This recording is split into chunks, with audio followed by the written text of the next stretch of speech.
the virus situation and how it's spreading and how it may affect the global economy, have you discussed with your economic team and how to protect Texas? And I have a follow-up in regards to the situation in San Antonio. Sure. Yeah, we remain constantly vigilant in several regards. One, we have top-notch professionals who are addressing this from the healthcare perspective. It's being run by Dr. Hellerstedt, who's with us here today, from the Department of State Health Services, and he works in collaboration with the chief of the Texas Division of Emergency Management, who I think is not here. Is Nimkid here? I don't see him. And then they work collaboratively with local health officials. And Dr. Hellerstedt is talking to local health officials on a daily basis to make sure that every protocol strategy is being applied to contain this as much as possible.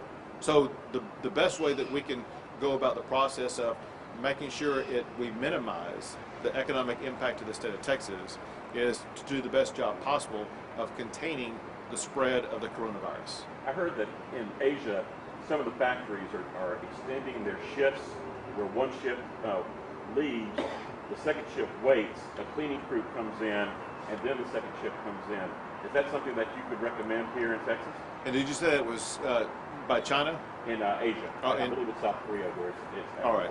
Now, here's the deal, and that is there are certain protocols that we talk about doing, very simple things, and that's important for businesses, but also very important for individuals.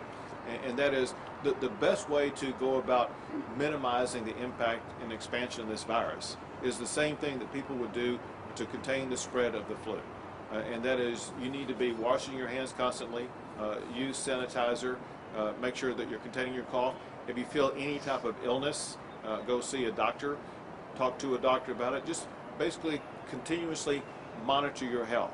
As far as specific cleaning practices at businesses and things like that, we're leaving that up to the private sector to make their own best decisions about what needs to be done, but we will remain in constant contact with them. We are working through the TEA as well as other agencies to make sure that we are doing all we can to make sure that our schools remain as safe as possible. In San Antonio, the situation with the CDC and that patient there. What happened in San Antonio? No, that's part of my answer. No, what happened in San Antonio and what the CDC did is completely unacceptable. It appears to be a case of negligence with regard to allowing this person who had the coronavirus leave what's called TCID, the Texas Center for Infectious Disease, and go back into the general population. I think they understand the magnitude of the error they made, but I want you to know that we, being my office, have been fully engaged in ensuring that CDC immediately implements course correction. I have a letter here from Dr. Hellerstedt to the CDC. This letter is in conjunction with a conversation that I had with Vice President Pence this morning, is in conjunction with multiple discussions that my staff members have had with multiple staff members at the federal government level to ensure what I'm about to tell you are the minimum course corrections that we expect. One, there were some people who were scheduled to be leaving Lackland Air Force Base today and going back home. Our demand and our expectation is those people will not be allowed to go home today.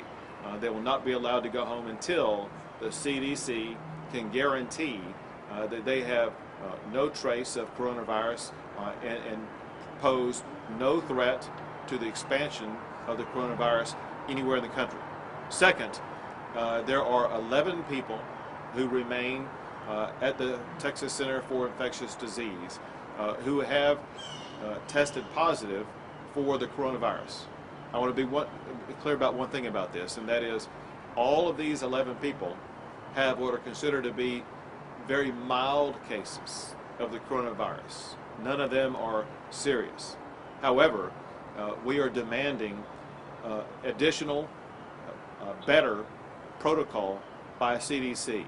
The protocol before now has been that they would do 2 tests separated by 24 hours, and if there were 2 consecutive negative tests, meaning that the person was showing no suggestion of having having coronavirus, they would be subject to being released.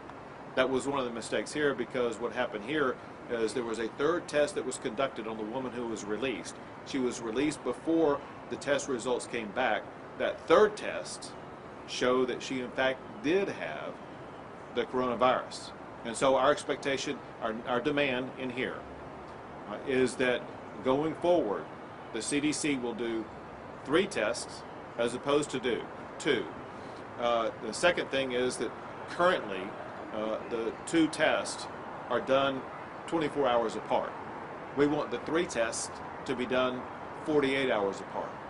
What the CDC must do is they must improve their protocols, and they must be absolutely certain that before they allow anybody to be released from any location in San Antonio, that they can assure the public that whoever they are releasing does not have the coronavirus. A couple more questions. Has there been any indications from this woman who has now tested positive? I understand she may have gone to a hotel and interacted with others. Have those people been tested, or what precautions are being taken? Right. Every possible action that can be taken is being undertaken to make sure that her exposure to anybody in San Antonio is minimized and eliminated. And so when something like this happens, actually the lead healthcare authority to undertake this task is the local health agency. And they are working to identify every person this woman came into contact with, and to make sure those people are contacted. We want to see everybody that this woman came into contact with have a coronavirus test to see whether or not they were able to contact the disease, so that we can do everything possible to minimize any further exposure of anybody in San Antonio and anybody anywhere about contracting the coronavirus. Last question. Governor, what would your message be to Texans who may have anxiety about this outbreak of the coronavirus? So it's important for the public to know several things. One is that Texas remains a national leader in both being vigilant, but also with the types of strategies that we are deploying to ensure that we're doing all that's physically and medically possible to contain this disease.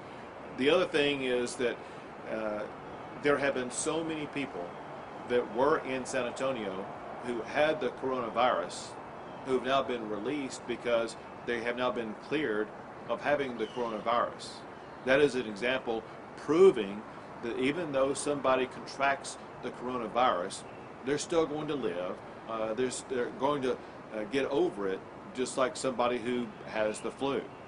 That said, I want to reemphasize, anybody who has any symptoms that may seem like they are typical cold or flu symptoms, they should contact their healthcare provider immediately to make sure that that patient or that person is doing all they can to help minimize the expansion of this. It probably is the fact that they just normally have a typical flu, but we don't know, and we won't know unless they offer themselves up. Thanks, guys. We got to go.